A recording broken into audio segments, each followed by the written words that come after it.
আসসালামু আলাইকুম প্রিয় ষষ্ঠ শ্রেণীর শিক্ষার্থী বন্ধুরা, তোমাদের 2026 সালের গণিত বইয়ের অনুশীলনী 1.2 পৃষ্ঠা 11 এর যে সমস্যাগুলো আছে, যে অঙ্কগুলো আছে, সেগুলো কিন্তু আমরা 1, 2, 3 সমাধান করেছিলাম। এর আগের ভিডিওতে আছে, তোমরা সেগুলো সমাধান চাইলে আমাদের চ্যানেলের ভিডিওতে গিয়ে চেক করতে পারো। আজকে হচ্ছে আমরা সমাধান করব 4 থেকে।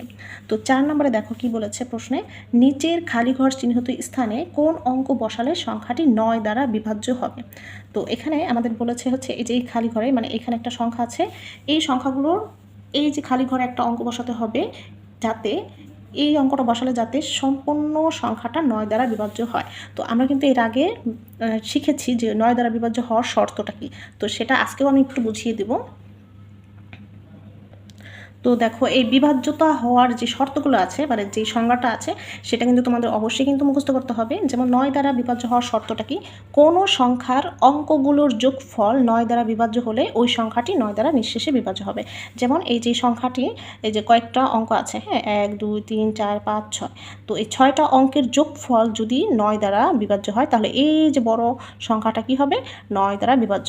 আমরা দেখা গেছে এই সংখ্যাটিকে যদি 9 দ্বারা মানে বিভাজ্য কিনা সেটা আমাদের কি করে দেখতে হবে, সম্পূর্ণ সংখ্যাটিকে ভাগ করে তারপর হচ্ছে যাচাই করতে হবে, যাচাই বাছাই করতে হয়। কিন্তু আমাদের যদি এই যে শর্তটা, এই শর্তটা যদি আমরা মুখস্থ রাখি, তাহলে হচ্ছিল খুব সহজেই আমরা বুঝতে পারবো যে এত বড় কিংবা এর চেয়ে বড় সংখ্যা যদি থাকে, সেক্ষেত্রে কিন্তু তোমরা খুব সহজেই বুঝতে পারবে যে সংখ্যাটি 9 দ্বারা বিভাজ্য কিনা। এখন এই যে এই খালি ঘরে আমাদের হচ্ছিল কত বসালে সংখ্যাটি 9 দ্বারা বিভাজ্য হবে, সেটা কিন্তু আমাদের চেয়েছে। তো এখানে আমি শর্তটা লিখলাম, কোনো সংখ্যার অঙ্কগুলোর যোগফল 9 দ্বারা বিভাজ্য হলে ওই সংখ্যাটি 9 দ্বারা নিঃশেষে বিভাজ্য হবে। এখন আমরা এই অঙ্কগুলোকে কি করব, যোগ করব। দেখো এই যে যেই অঙ্কগুলো আছে আমাদের 5, 4, 7, 2 অঙ্কগুলোর যোগফল কত পেলাম আমরা, 21। 21কে আমরা জানি হচ্ছে 21 9 দ্বারা বিভাজ্য নয়, যা 9 দ্বারা বিভাজ্য নয়।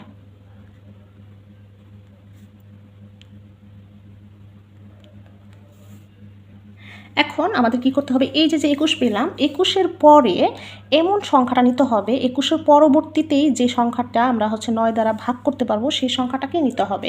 এখন 21-এর পরে 9 দ্বারা বিভাজ্য সংখ্যাটা কত বলো তো, 21-এর পরে 9 দ্বারা বিভাজ্য সংখ্যাটি হচ্ছে 3 নং 27। হ্যাঁ, 3 নং 27, তার মানে হচ্ছিল এখানে আমাদের নিতে হবে কি, 21-এর পরবর্তী সংখ্যা।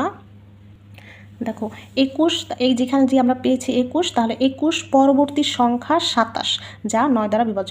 এখন 21-এর পরবর্তী সংখ্যাটাই কিন্তু নিতে হবে, এর পরেরগুলো নিলে কিন্তু হবে না, তাহলে কিন্তু সেই ক্ষেত্রে আমাদের 2টা অঙ্ক চলে আসতে পারে। 21-এর একদম হচ্ছিল পরবর্তী সংখ্যা, যেটা মানে যেই সংখ্যাটা 9 দ্বারা বিভাজ্য সেই সংখ্যাটাই আমাদের নিতে হবে, যাতে হচ্ছে আমরা একটা অংশে 27 পেলাম। হ্যাঁ, 27 সংখ্যাটা নিলাম, এই 27 থেকে আমাদের এই যে এই যোগফলটাকে কী করতে হবে, অঙ্কগুলোর যোগফলটাকে বিয়োগ করতে হবে। হ্যাঁ, 27 বিয়োগ 21 সমান 6, যা খালি ঘরে বসালে সংখ্যাটি 9 দ্বারা বিভাজ্য হবে। এখন তোমরা এই যে এই খালি ঘরে যদি এখানে 6 বসাই, দেখবা অঙ্কগুলোর যোগফল, এই যে দেখো 5 আর 6 কত, 11, 11 আর 4 কত, 15, 15 আর 7 হচ্ছে 22, 22 আর 2 হচ্ছে 24, 24 আর 3 হচ্ছে 27, 27কে হচ্ছে আমরা 9 দ্বারা ভাগ করতে পারি। সো এভাবে হচ্ছে তোমাদের করতে হবে। তাই এটা কিন্তু আমরা খুব ডিটেলসে বলে দিলাম। এর পরেরগুলো আশা করি তোমরা হচ্ছে খুব ভালোভাবে বুঝবে। এরপরটা আমি খুব ভালোভাবে বুঝিয়ে দেবো, তারপরেগুলো তোমরা করার চেষ্টা করবে। দেখো খ নাম্বার কি বলেছে, এই যে সংখ্যাটি এখানে হচ্ছে আমাদের খালি ঘর, মানে হচ্ছে কত বসবে, কত বসালে 9 দ্বারা বিভাজ্য হবে সেটা আমাদের এখন যাচাই করতে হবে। এই যে এখানে কিন্তু যে শর্তটা আছে এইটা মতো কিন্তু হচ্ছে, এই যে এটা মতো। হ্যাঁ, তা আমরা কি করব, এই যে এরকমভাবে অঙ্কগুলোর যোগফল, দেখো অঙ্কগুলোর যোগফল কত, 22। আমরা জানি হচ্ছে 22কে 9 দ্বারা ভাগ করা যায় না, তাহলে এখন আবার কি করতে হবে, ওই যে সেই আগের মতো করেই এই যে এরকম 22-এর পরবর্তী কোন সংখ্যাটা 9 দ্বারা বিভাজ্য সেটা কিন্তু আমাদের ব্যবহার করতে হবে। দেখো আমরা কিন্তু ওই যে আগের মতোই করে লিখলাম, যেহেতু 22 যোগফলটা 22 পেয়েছি, যা 9 দ্বারা বিভাজ্য নয়, তাহলে আমাদের কি করতে হবে, 22 পরবর্তী সংখ্যা, সবসময় কিন্তু কি করতে হবে, পরবর্তী সংখ্যাটা মানে একদম পরের যে সংখ্যাটা যেটা 9 দ্বারা বিভাজ্য সেটাই কিন্তু নিতে হবে, তা নাহলে কিন্তু নাও হতে পারে। হ্যাঁ, না 9 পরবর্তী সংখ্যা 27, যা 9 দ্বারা বিভাজ্য। এখন আমাদের কি করতে হবে, এই 27 থেকে এই যে 22টা কি করতে হবে, বিয়োগ করতে হবে। তাহলে 27 থেকে 22 বিয়োগ করলে কত থাকে, 5। দেখো এখন এই যেটা মতো কিন্তু, হ্যাঁ সব কিন্তু এটা মতোই হবে, 27 বিয়োগ 22 সমান 5, যা খালি ঘরে বসালে দেখো প্রথমটা কিন্তু খুব ডিটেলসে বুঝিয়েছি, এটাও কিন্তু একদম সেম, তোমরা হচ্ছে এইভাবে লিখতে পারো।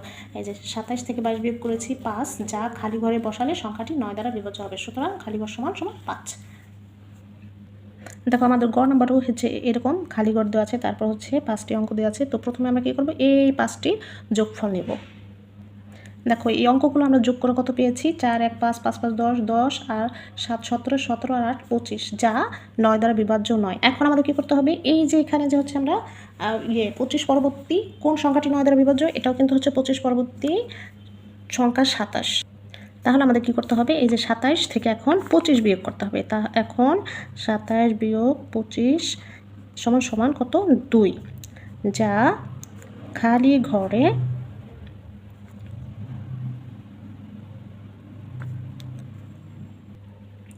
এই যে খালি ঘর স্থানে কী জানি, এখন 27 বিয়োগ 25 সমান 2, যা খালি ঘরে বসালে সংখ্যাটি 9 দ্বারা বিভাজ্য, সুতরাং খালি ঘর সমান সমান 2। তুমি একটু খেয়াল করে দেখতে পারো, এখানে যদি 2 বসায়, 2 আর 4 6, 6 আর 1 কত 7, 7 5 12, 12 আর 7 19, 19 আর 8 হচ্ছে 27, আর আমরা জানি 27কে হচ্ছে কি 9 দ্বারা খুব সহজেই ডিভাইড করা যায়।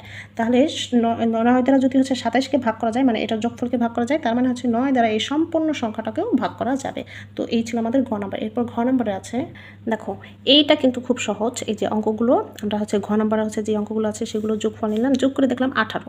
এই 18 আমরা কি জানি যে হচ্ছে 9 দ্বারা বিভাজ্য, 9 দুগুণে 18। হ্যাঁ, তো যেহেতু হচ্ছে 9 দ্বারা এটা খুব সহজে বিভাজ্য, তাহলে আমাদের কিন্তু এখানে আর কোনো অঙ্ক কি মানে হচ্ছিল যোগ করলে হবে না করলে হবে। তো সেক্ষেত্রে আমরা যদি হচ্ছে এই যে 18 সাথে 0 যোগ করি, তার মানে হচ্ছে কি খালি ঘরে যদি 0 বসাই, সেই ক্ষেত্রেও কিন্তু আমাদের এটা কি বিভাজ্য হচ্ছে। অথবা তুমি যদি এখানে 9ও বসাও, শুধুমাত্র 0 অথবা 9 বসালেই হবে, তবে আমাদের যেটা প্রথম, যে অঙ্কটা প্রথম সেই অঙ্কটাই বসাতে হবে। তাহলে আমরা হচ্ছে লিখব, যেহেতু 18 9 দ্বারা বিভাজ্য, সুতরাং এই সংখ্যাটি, এই যে সংখ্যাটিতে হচ্ছিল কি, যেহেতু 18 9 দ্বারা বিভাজ্য, তাহলে আমাদের এই খালি ঘরে কি বসবে, 0। হ্যাঁ, 0 বসাবে। সুতরাং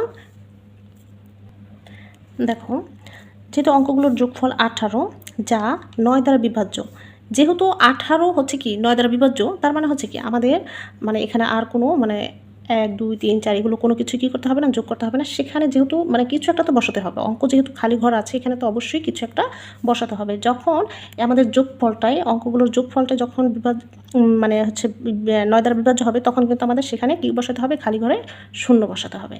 এছাড়াও 9 বসালেও কিন্তু সেটা বিভাজ্য হবে, কিন্তু আমাদের হচ্ছে প্রথম যেই অঙ্কটা বসালে সংখ্যাটি 9 দ্বারা বিভাজ্য হবে, সেই অঙ্কটাই কিন্তু বসাতে হবে।